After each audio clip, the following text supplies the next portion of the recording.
আপনার যদি শত্রুর অভাব থাকে, আপনার জীবনে হিংসুকের অভাব থাকে, তাহলে সোশ্যাল মিডিয়ায় ফিরে আসুন। সোশ্যাল মিডিয়ায় আসলে আপনার এখান থেকে নতুন নতুন করে শত্রুর জন্ম নিবে, নতুন নতুন করে আপনার জীবনে কুদৃষ্টি দেওয়ার লোক জন্ম নিবে, হিংসুকের জন্ম নিবে। খেয়াল করে দেখবেন, আপনার একটা পেজ অথবা একটা প্রফেশনাল প্রোফাইল আছে, মোটামুটি আকারে অন্যদের কাছে আপনি সফল, কিন্তু আদৌতে সফল কিনা সেটা আপনি ভালো জানেন। তো যারা মনে করে যে আপনি সফল, শুরুর দিকে দেখবেন সে আপনার আত্মীয় স্বজন হতে পারে, কিংবা বন্ধুবান্ধব হতে পারে, কি পাড়া প্রতিবেশী হতে পারে। তো শুরুর দিকে তারা আপনাকে খুব বেশি সাপোর্ট করবে, লাভ রিয়্যাক্ট করবে, খুব বেশি বেশি করে কেয়ার রিয়্যাক্ট করবে, কমেন্ট করবে। হঠাৎ করে দেখবেন যে তারা লাভ রিয়্যাক্ট, কেয়ার রিয়্যাক্টের পরিবর্তে আপনাকে লাইক দেওয়া শুরু করে দিয়েছে। আচ্ছা যাক, ভালো, লাইকের সাথে সাথে টুকিটাকি করে কমেন্ট করছে। কমেন্ট করতে করতে একটা সময় দেখবে কমেন্টও করছে না, আস্তে আস্তে করে শুধু লাইক দিচ্ছে। আচ্ছা, যখন লাইক দেখবেন যে টোটালি তারা লাইকই দিচ্ছে না, হঠাৎ করে তাদেরকে আপনি খুঁজে পাবেন না। কেউ কেউ আপনাকে আনফলো করে দিবে, কেউ আনফ্রেন্ড করে দিবে, আবার কেউ কেউ আপনার ফ্রেন্ড লিস্টেই থাকবে কিন্তু শুধু ভিডিও দেখবে। অনেকে আবার শুধু ভিডিও স্ক্রল করে যাবে, লাইক কমেন্ট কোনো কিছুই করবে না, আপনাকে সাপোর্ট করবে না। তখন আপনি বুঝবেন যে এ আমাকে হিংসা করা শুরু করে দিয়েছে।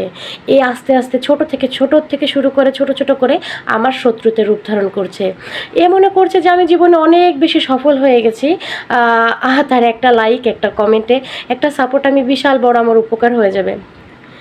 তো তারা কিছুদিন পরে আবার খেয়াল করবেন যে তারা একটা ফেসবুক প্রোফাইল, প্রফেশনাল প্রোফাইল অথবা একটা পেজ খুলে বসেছে।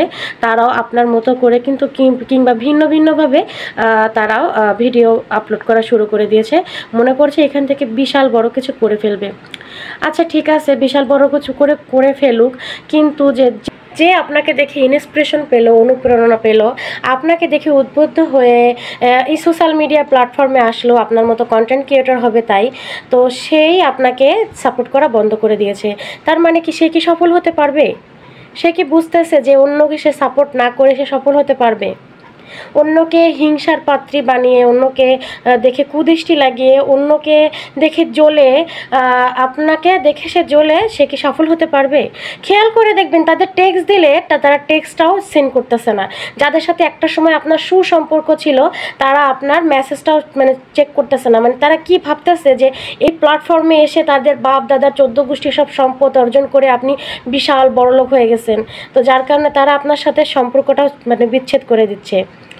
তো আসলে সোশ্যাল মিডিয়ায় না আসলে এটা বুঝতে পারতাম না, নতুন নতুন করে হিংসুকের কিংবা শত্রুর জন্ম হতো না। তো এইখানে আসলে সত্যি কথা যেটা আসা উচিত হয় নাই, এভাবে পাবলিক হওয়া উচিত হয় নাই।